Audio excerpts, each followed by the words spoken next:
Welcome to the AP Now podcast, the podcast that covers trends, insights, and emerging issues impacting every accounts payable function. Your host, Mary Schaeffer, is the founder of AP Now, a B2B digital information and learning company focused on all issues related to AP. Stay tuned as Mary and her guests discuss the business intelligence you need to ensure a cost-effective, technologically efficient, fraud-resistant, regulatory-compliant accounts payable function. Without further ado, let's dive right in. Welcome to episode 65 of the AP Now podcast. I'm really pleased today to have a special guest with me, Marie Mills, and she's going to talk about a topic that is really important, but something that we don't talk about enough, and that is documentation. Welcome, Marie, and thanks for coming on. Thank you for having me here. Perhaps you could tell us a little bit about yourself, your background, Clear Solutions, and then we'll dive into documentation. Sounds great. So my company, Clear Solutions, I document every detail so you don't have to run your business or run your department out of your head. And, when I started writing documentation, I was trying to think back when I started that. I think I've done it at every job, every full-time job I've ever had. And I was listening recently to your podcast with Kelly Paxton, the pink collar crime expert. Yes. And she and I talk about this a lot, about documentation, and she calls it being hit by the bus. Mm-hmm. Being hit by the bus. What's going to happen if you're hit by the bus? And I like to call it more something like winning the lottery. But that's how I talk about it too.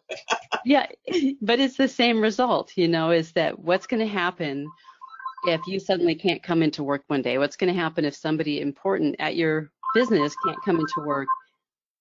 What information are you going to lose, and what do you not know about their job? And so this is a big problem when people run their business out of their head and do their work out of their head.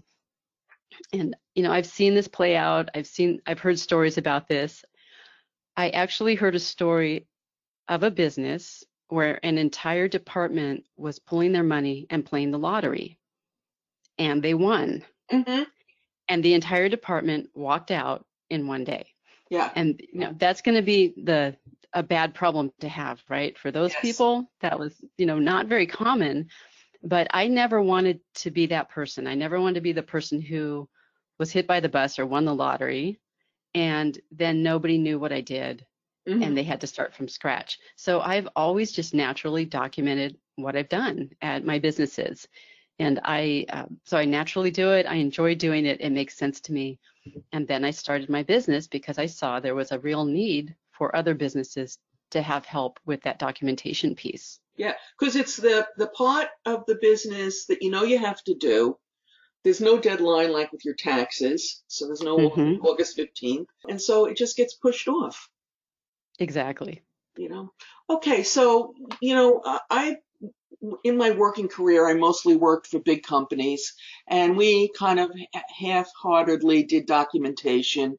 But it's not just a big business phenomenon, is it? It's not.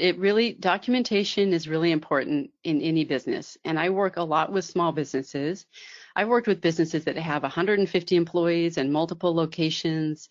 And yeah, they definitely need documentation. But I've also worked with businesses that are single person, and they also need documentation. I need documentation. It's just me and my business. I don't have any employees, and I document my work, because I don't want to have to hold that information in my head.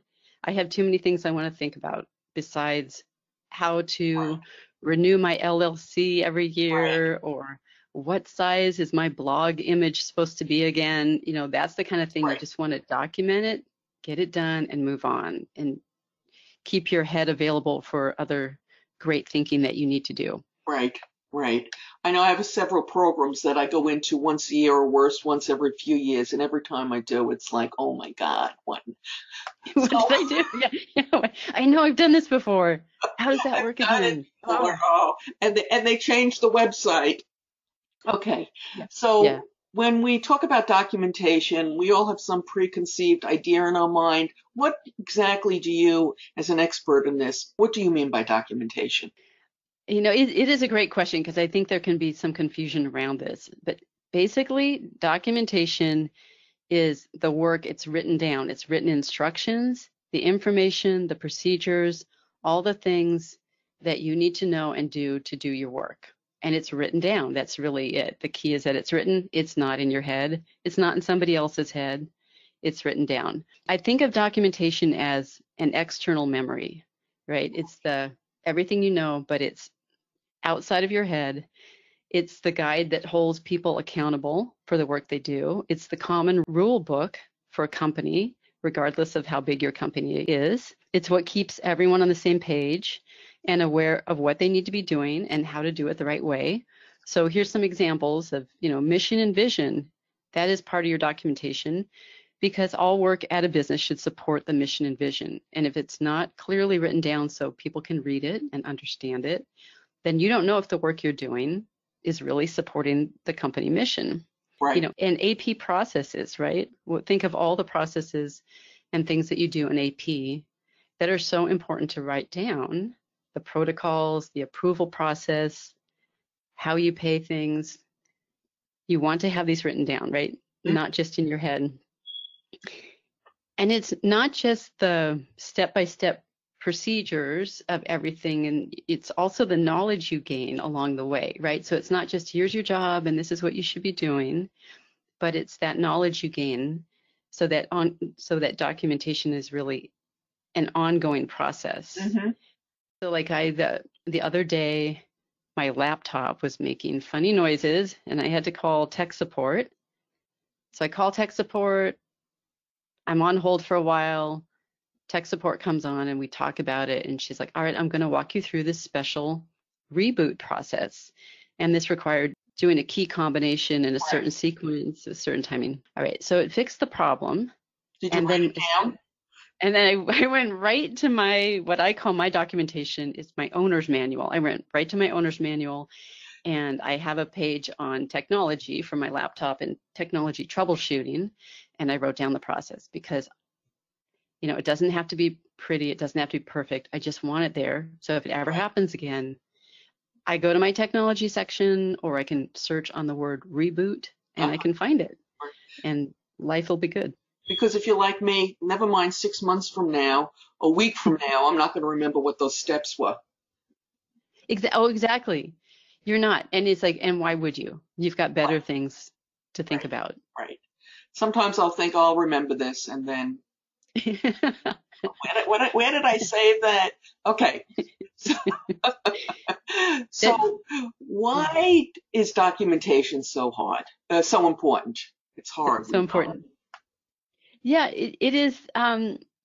It's so important because like we've talked about this a little bit, but if it's in your head, if it's only in your head, it can be forgotten.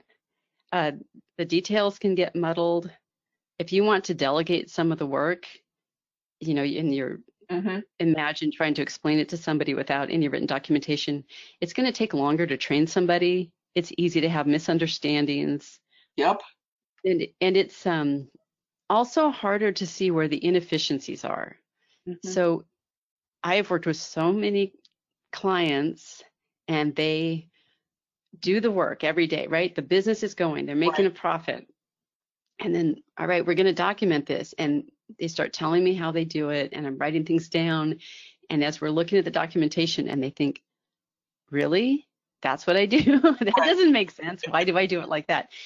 So you don't even have to have this really complex process analysis procedure happening to see where the inefficiencies are.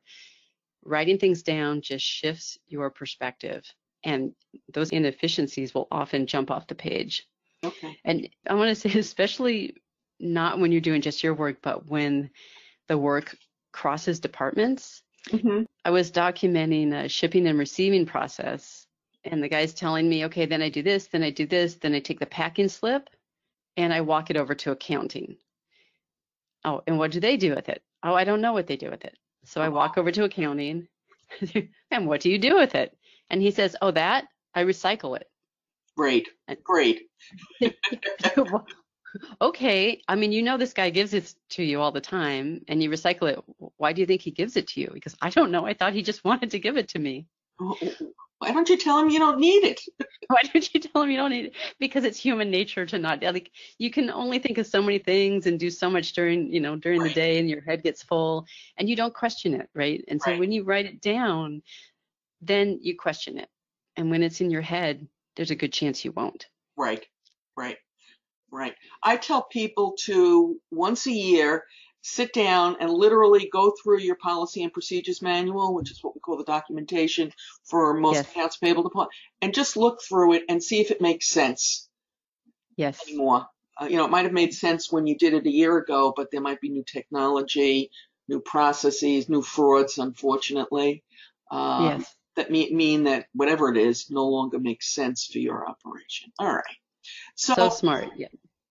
what are some of the problems that you see people running into, the common problems that people run into over and over again with documentation?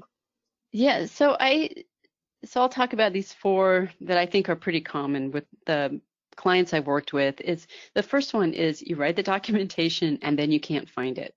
It's like you know it's out there. And it seems like such a simple thing, but it's very common, right? It's just very common. You write it down and how do you find it? And it's just hard to find, or you have multiple versions, because then if you can't find it, you say, well, I guess I'll start writing it down again, and then I'll have that.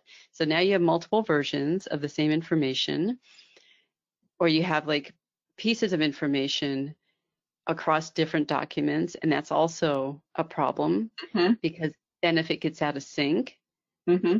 you don't know what to trust. You don't know which version to trust. And so the other problem is it gets out of sync. Things become outdated, like you said. If you don't review the documentation annually or even more frequently, then it may not reflect what the work is doing, and now you can't trust it. Yeah. And that is a very big problem, because once you can't trust one piece of documentation, then it calls into question every piece of documentation. Yep. And then finally, it's not written clearly enough. So it's often written by the documentation is often written by the person who's the best at doing the work, who's the most familiar with the work. And as we become an expert in something, we forget how much we know. Yeah. So it's very easy to leave out some of the details and to leave out the context. And so somebody else who isn't as expert in the work will read it and it's like, I don't quite follow this. It doesn't quite make sense. Right. Right. Absolutely. Absolutely. The other thing I tell people is not to use jargon. Yes. Yes. And then I spout a whole bunch of it out after having said that. Okay, so rolling right in with my jargon remark, do you have any tips on how people can make it more user-friendly? Yeah, absolutely. And the first way to make it more user-friendly, I would say, is to create structure. So if you're having trouble finding the documentation you wrote, you probably don't have a good enough structure. And by that I mean like file folder structure, or wherever you store it, make sure it's stored in a way that's really clear so that intuitively you can find it. And that can be very helpful in terms of user friendliness. And the other thing is avoid repeating information across documents. So I call that one place, one fact. Mm-hmm. I didn't make that up. I think somebody else smarter than I made up that statement, but avoid repeating the information. Figure out where is the one best place to store it and put it there.